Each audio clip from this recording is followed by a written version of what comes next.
Hello,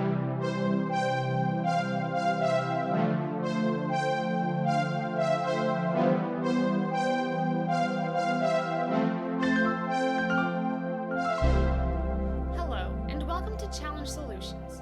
My name is Macy, and in this video I'm going to be giving you some ideas for Halloween activities that you can do with your blind or visually impaired student or child. Some of these activities are geared towards large groups of students, and others are geared toward parents with only one blind or visually impaired child. In addition, some of these activities can be done with groups of sighted students or friends, and others are geared specifically toward the blind and visually impaired. So there should be something here for everyone. The first activity I have for you is carving or painting pumpkins. You can do so much with a pumpkin. If your child is young and you are carving the pumpkin, you can let your student or child feel the slimy goop inside. You can let them scoop that goop out for you, and you might have them pick out the seeds so that you can bake those later. If the child is a little older, you might guide their hand while you cut the pumpkin. Or another option is to puff paint the outlines of faces on the pumpkins and then have your child fill them in with black paint. So this would be like a painted jack-o'-lantern or some other kind of painted design on the pumpkin, but it has puff paint so the blind child or student can feel it. Pumpkins are just giant canvases, so you really do have a lot of creative freedom here, and you can modify pumpkin activities to suit any group of students that you have. Your blind child or student can do this right alongside their sighted friends or family members, and it's a lot of fun for everyone. It's great for parties and get-togethers. Another activity that you could do with a group of children is a hayride. Now, hayrides are a very common fall/Halloween activity, so I mainly put this on the list to say that you should not be afraid to let your blind child get on a hayride with other children. It can actually be a very fun experience for them. Personally, I love hayrides, and I know that a lot of my friends are in the same boat. If you're a parent, it might be a little scary, and you might want to accompany your child on their first hayride. But after that, if sighted children are going by themselves, it's probably perfectly okay to let your blind child go on the hayride with them. Just be sure you orient your child to the trailer and the hay bales before the other children get on. Your child will likely have a lot of fun, and this is one of those cases where they're pretty much having the same experience as every other child, so it can be very nice and fun. The next activity is similar in that it's a very common Halloween or fall activity that everyone can enjoy, and it is having a bonfire. Hosting a bonfire can provide so many learning opportunities for a blind child. They can hold a stick to roast their marshmallows or hot dogs. That is just an experience that every child should have and understand. Also, it's just good for them to be able to smell the smoke and feel the warmth of the fire. Bonfires and campfires are a common part of a lot of people's childhoods, and blind children should not be excluded from this. And if you are worried, having a bonfire is also a great chance to teach fire safety. It's also a great opportunity to make friends and socialize. Another Halloween activity that has a lot of learning values is decorating a house or a classroom. Keep in mind that blind children cannot see decorations, so they probably have no idea where things should go. They may have no idea which places are appropriate for decorations and which ones are not. This is why decorating for fall or Halloween can be very beneficial. This is an opportunity for you to teach your blind child or blind student about decorating. After all, the goal is for them to live independently someday, and these skills are necessary. Plus, October is when we all break out our nice pumpkin-scented candles, so if your child is a little older, try to teach them how to light their own candle as well. That will just add to the decor, and candles are something that a blind person can enjoy just like a sighted person. You can also work on skills such as dusting or polishing during your decoration session, but it's important that you keep it fun, so maybe turn on some spooky music and have a Halloween jam while you decorate. The next activity we have for you is a fun game that you can play as a group, but it does take a little more preparation. It is a Halloween scavenger hunt. What you're going to do is hide some clues around an area. Last time I did this, we used a public park that we had to ourselves. You could use a house or any kind of a public building or any area that your blind student is familiar with.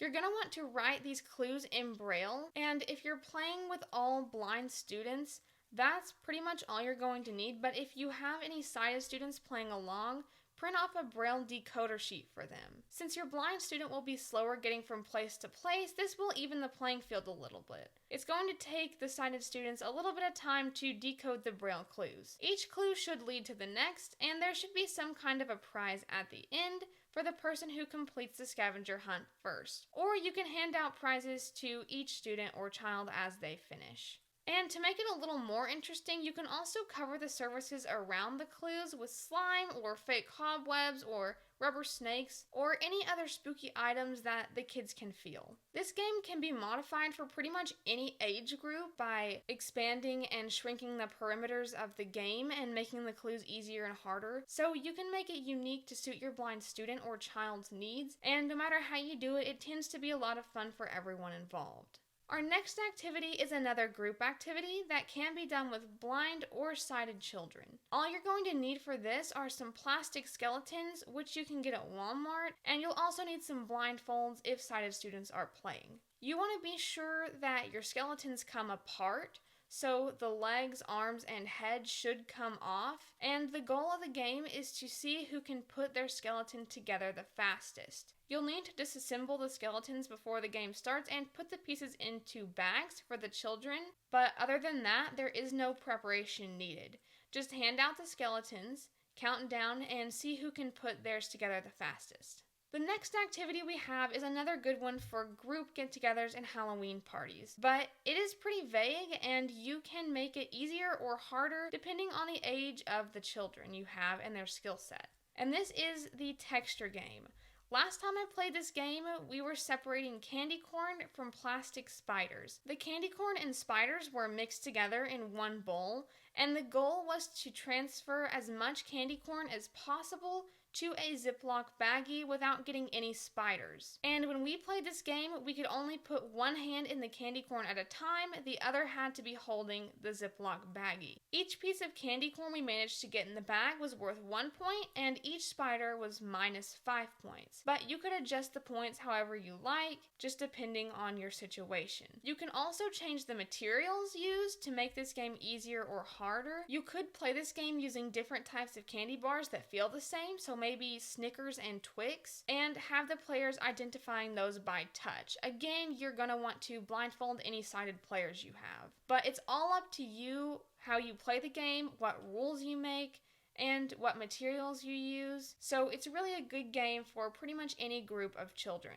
Our next activity is one that can be done in groups or alone, and that is making costumes. This is going to be a different activity for everyone, depending on the child's age and the child's skill set and the child's interests. But it could range anywhere from making paper plate masks to sewing bed sheets together. Blind children may need some help with this activity, but it is a really good opportunity to teach them some more valuable skills. You can just look at Pinterest or anywhere else for an idea and take off from there. I personally have made tutus for costumes, and I have blind friends who have sewn their own costumes. But even if your student is a little younger or is not on that level yet, you can make the costume and have your student help out with the smaller parts. This way you might be able to teach them how to make their first stitch, or use a glue stick or glue gun, or even just tie knots.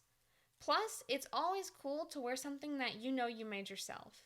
And finally, our last activity is just to read some Halloween books and watch some Halloween movies with your child. If you have a smaller child or student, find some textured Braille books. I personally had one called The Littlest Pumpkin, and I believe APH, the American Printing House for the Blind, still manufactures that book, so I will link it in the description. It was one of my personal favorites. And with books like this, you and the child can take turns reading out loud, and the child can feel the textured images in the book, so it's really cool for blind children and students on a younger reading level. For younger children, there are plenty of Halloween-themed books on Bookshare, so that's also an option if you want to check that out. As far as movies go, this is entirely personal preference. If your child does not enjoy movies, obviously making them watch them is not going to do any good.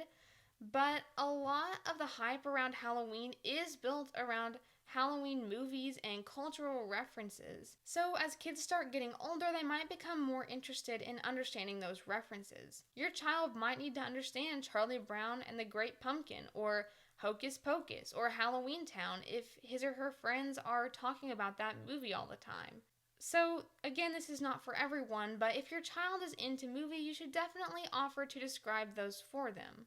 But those are all the activities we have for you today. Hopefully you found this helpful and you can use some of these activities in your own Halloween parties or in preparation for the Halloween/fall season. If you found this video helpful, please like it and subscribe to our Challenge Solutions channel so that the YouTube algorithm knows that we exist. And if you have questions or suggestions for future videos, feel free to leave those in the comments section or in the contact form at challengesolutions.org. Also, if you do any of these activities for your students or children, feel free to let us know how they go and if there's any changes that you made that helped make them more fun for your child or student. For more content like this, keep an eye on our Challenge Solutions blog, podcast, and YouTube channel. Thank you for watching and have a happy Halloween.